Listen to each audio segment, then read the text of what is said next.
Conformément à l'article 37 du règlement intérieur provisoire du Conseil, j'invite les représentants de la République démocratique du Congo, de l'Angola et du Rwanda à participer à cette réunion. Il en est ainsi décidé. Le Conseil de sécurité va maintenant entamer l'examen du point 2 à l'ordre du jour. Les membres du Conseil sont saisis du document S 2025-108.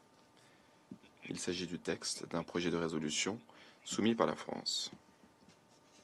Le Conseil est prêt à voter sur le projet de résolution.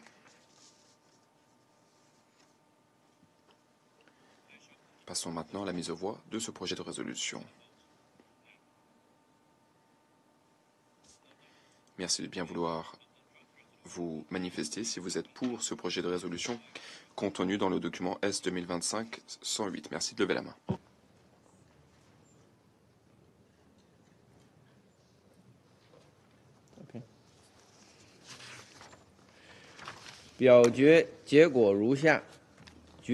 Voilà les résultats. Le projet de résolution a reçu 15 votes pour. Le projet de résolution a donc été adopté à l'unanimité en tant que résolution 27-73 de 2025.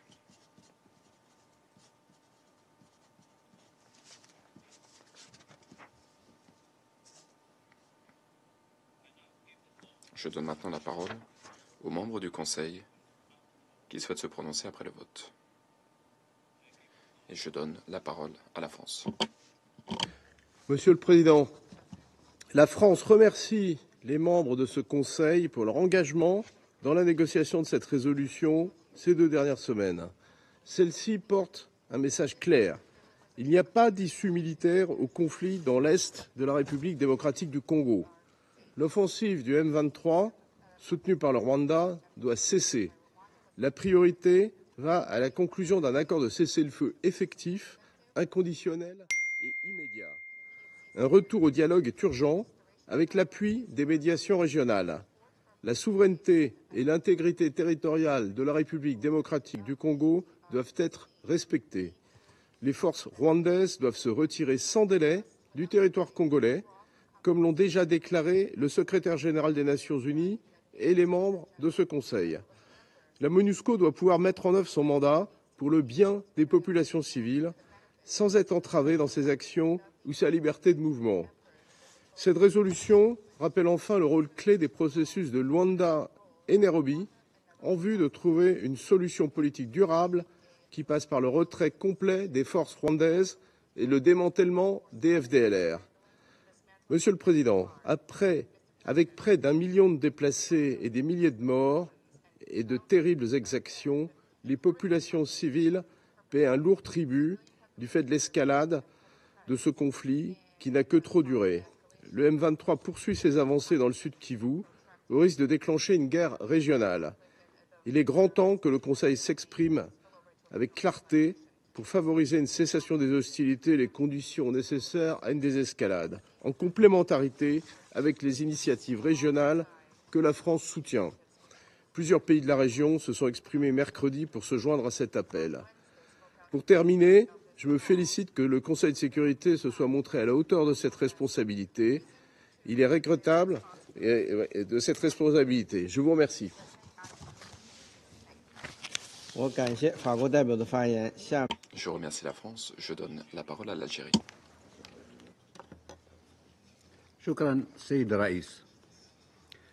Merci, Monsieur le Président. L'Algérie a voté pour le projet de résolution portant sur la situation dans la RDC. Nous remercions le porte-plume des efforts déployés. Nous remercions les membres du Conseil d'avoir contribué au consensus. Ma délégation a participé au consensus. Nous avons formulé des commentaires concernant certaines dispositions pendant la négociation. Monsieur le Président, l'Algérie est gravement préoccupée par la situation dans l'est de la RDC.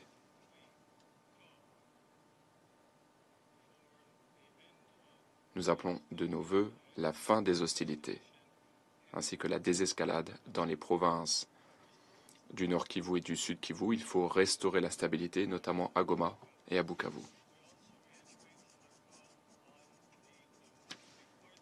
Les parties au conflit doivent immédiatement parvenir à un cessez-le-feu et renouer un dialogue dans le cadre du processus de négociation adopté par l'Union africaine. Et ce, afin de mettre un terme au bain de sang et afin d'éviter un embrasement régional. Dans ce contexte, ma délégation se félicite de la déclaration du Conseil de paix et de sécurité de l'Union africaine datant du 14 février 2025.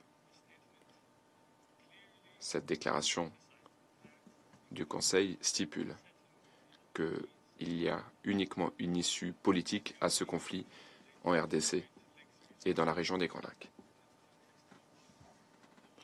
dans le cadre donc des processus de Luanda et de Nairobi, des processus qui ont récemment été fusionnés conformément à la recommandation des dirigeants de la communauté d'Afrique de l'Est et de la SADC. L'objectif de cette fusion est de coordonner la médiation de ce conflit, s'attaquer aux causes sous-jacentes du conflit, et tout cela est conforme au principe de solution africaine pour les problèmes africains.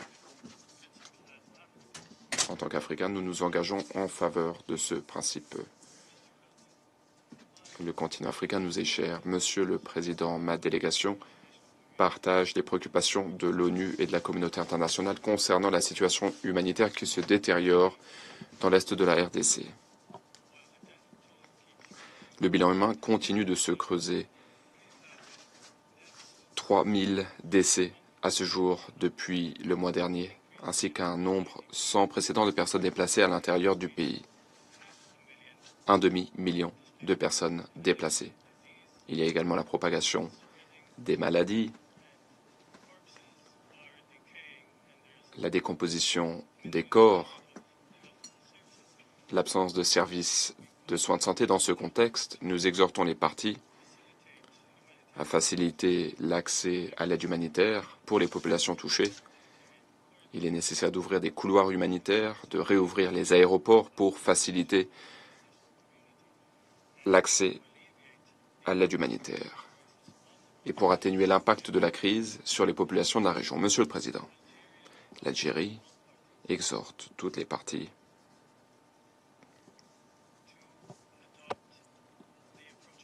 à favoriser le dialogue, à faire preuve de bonne volonté afin de résoudre le conflit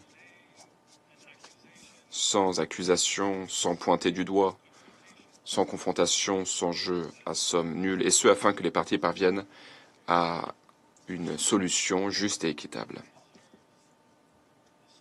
de façon à préserver la souveraineté de la RDC, son intégrité territoriale, et de façon également à tenir compte des préoccupations légitimes des voisins de la RDC. Par ailleurs, tous les acteurs extérieurs, en dehors du continent, doivent cesser les interventions négatives. Ces acteurs doivent cesser de peser de leur poids dans la région.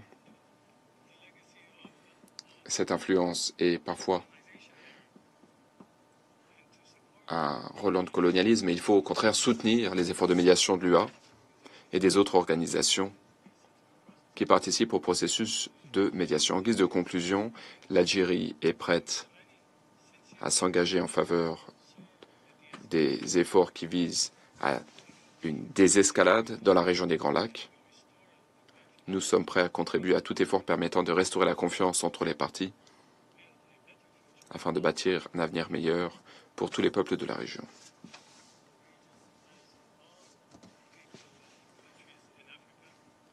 Cette région, comme le reste de l'Afrique et du monde, cette région aspire à la coexistence pacifique et à la prospérité.